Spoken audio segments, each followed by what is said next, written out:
Assalamualaikum warahmatullahi wabarakatuh.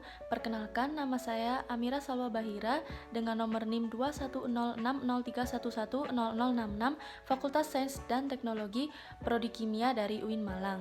Di sini saya akan menjelaskan tentang prokes 5M dan pentingnya vaksinasi. Saat ini, masyarakat di seluruh dunia telah terjangkit penyakit coronavirus 2019 atau yang bisa disebut dengan COVID-19, yang merupakan pandemi kelima setelah pandemi flu 1918. Dalam hitungan bulan, wabah COVID-19 telah mengakibatkan krisis di berbagai negara di dunia. Sejarah coronavirus bermula pada laporan pertama wabah COVID-19 yang berasal dari sekelompok kasus pneumonia manusia di kota Wuhan, Cina, sejak akhir Desember 2019. Tanggal paling awal timbulnya kasus adalah 1 Desember 2019. Coronavirus, penyebab COVID-19 secara resmi dinamai SARS, diyakini sebagai limpahan dari coronavirus hewan yang kemudian beradaptasi dan berpindah penularannya dari manusia ke manusia. Karena virus ini sangat mudah menular, ia menyebar dengan cepat dan terus bermultiplikasi pada populasi manusia. Semua coronavirus manusia berasal dari hewan sebagai inang alami. Seperti yang dikutip dari JPI, kelelawar mungkin merupakan inang alami tetapi tidak didapatkan bukti konkret. Hal tersebut dikarenakan tidak ada sampel inang perantara yang diperoleh para ilmuwan dalam kasus awal infeksi di pasar makanan laut dan satwa liar Huanan di Wuhan. Sejak COVID-19 pertama kali muncul di Cina, virus telah berkembang selama 4 bulan dan dengan cepat menyebar ke negara lain di seluruh dunia sebagai ancaman global. Pada 11 Maret 2020, WHO akhirnya membuat penilaian bahwa COVID-19 dapat dikategorikan sebagai pandemi. Salah satunya negara Indonesia, yaitu negara tercinta kita. Kasus positif COVID-19 di Indonesia pertama kali dideteksi pada tanggal 2 Maret 2020, ketika 2 orang terkonfirmasi tertular dari seorang warga negara Jepang.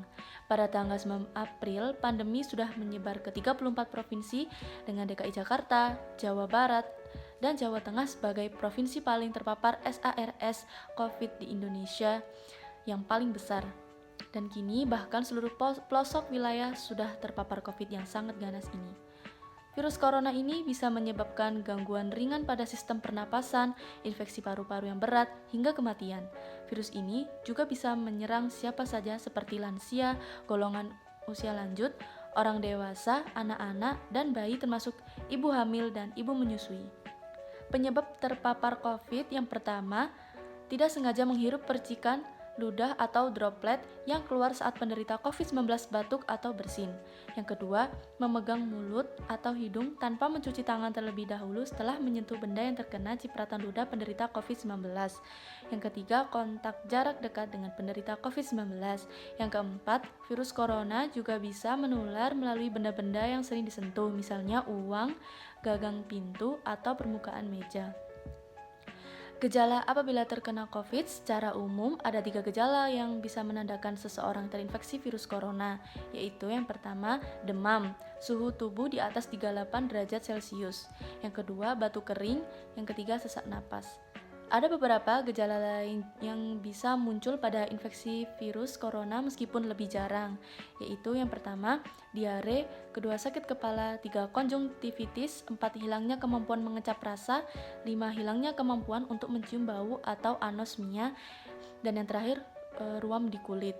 Maka dari itu, apabila kita tidak ingin terpapar penyakit COVID-19 yang begitu menakutkan, alangkah baiknya kita melakukan protokol kesehatan yaitu 5M. Apakah sejauh itu? Yang pertama, mencuci tangan. Rutin mencuci tangan hingga bersih adalah salah satu protokol kesehatan yang cukup efektif untuk menjaga penularan virus corona. Untuk hasil yang maksimal, kamu disarankan untuk mencuci tangan setidaknya selama 20 detik beberapa kali sehari. Terutama saat yang pertama, sebelum memasak atau makan. Yang kedua, setelah menggunakan kamar mandi. Yang ketiga, setelah menutup hidung saat batuk atau bersin. Dan yang kedua, memakai masker. Gunanya untuk melindungi area menjadi sumber penyebar yaitu mulut. Penggunaan masker di dalam rumah perlu dilakukan ketika terdapat anggota keluarga yang terinfeksi COVID-19. Terdapat anggota keluarga yang berpotensi terkena COVID-19 karena aktivitas di luar rumah. Yang ketiga, merasa terjangkit atau mengalami gejala COVID-19. Terus selanjutnya, di dalam ruangan yang sempit. Dan yang terakhir, apabila kita tidak bisa menjaga jarak minimal 2 meter. Nah, 5M yang ketiga ini ada lagi yaitu menjaga jarak.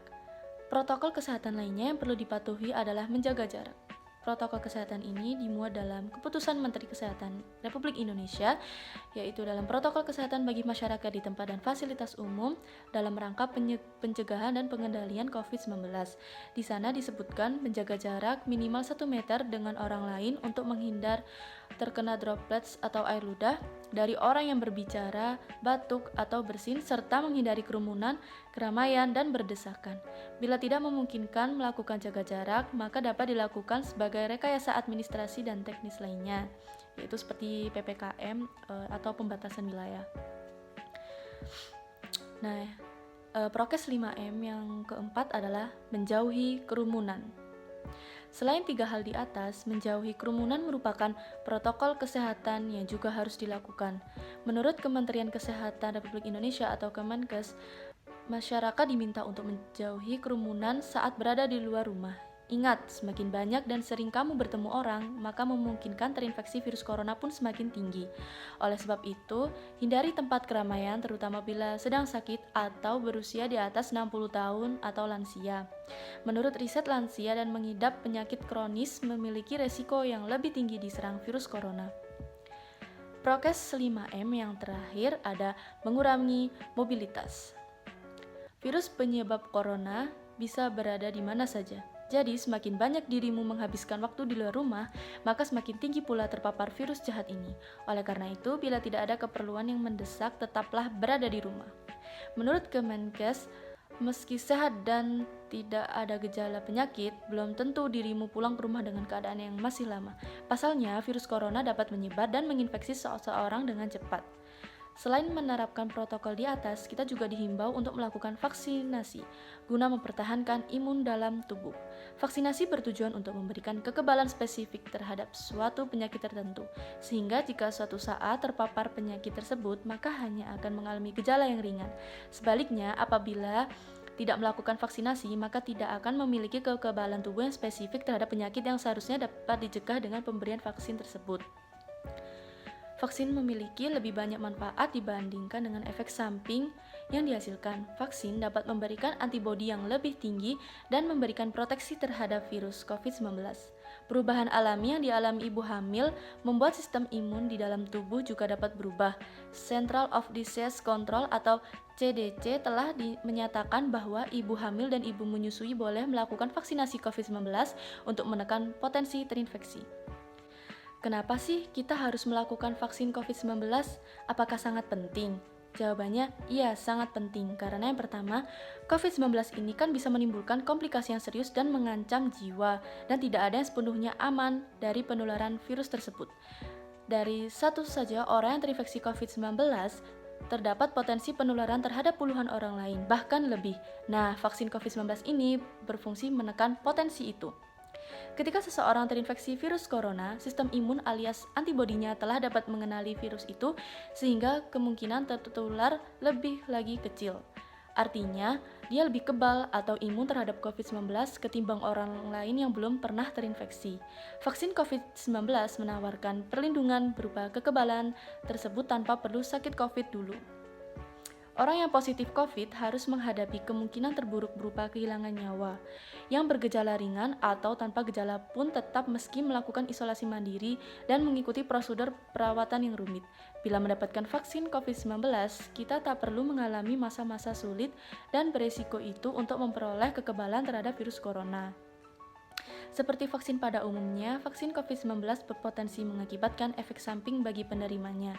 Efek samping seperti lengan pegal, meriang, mual, dan sebagainya sangat wajar dialami setelah menerima vaksin. Hal tersebut pertanda bahwa vaksin sedang bekerja dan tubuh sedang membangun antibodi untuk melawan virus yang mungkin akan menginfeksi di masa yang akan datang. Efek samping biasanya berlangsung selama kurang lebih 3 hari saja dan akan hilang dengan sendirinya. Nah, setelah mendengar beberapa penjelasan di atas, kita jadi semakin ingin menjaga kesehatan agar bisa terhindar dari paparan COVID-19. Yuk kita lakukan prokes 5M dan vaksin yang telah disediakan pemerintah. Selain itu, kita juga harus patuhi semua peraturan yang sudah ditetapkan seperti diadakannya PPKM. Tetap di rumah dan tetap semangat. Sekian dari saya, mohon maaf apabila ada salah kata, dan terima kasih atas perhatiannya teman-teman. Wassalamualaikum warahmatullahi wabarakatuh.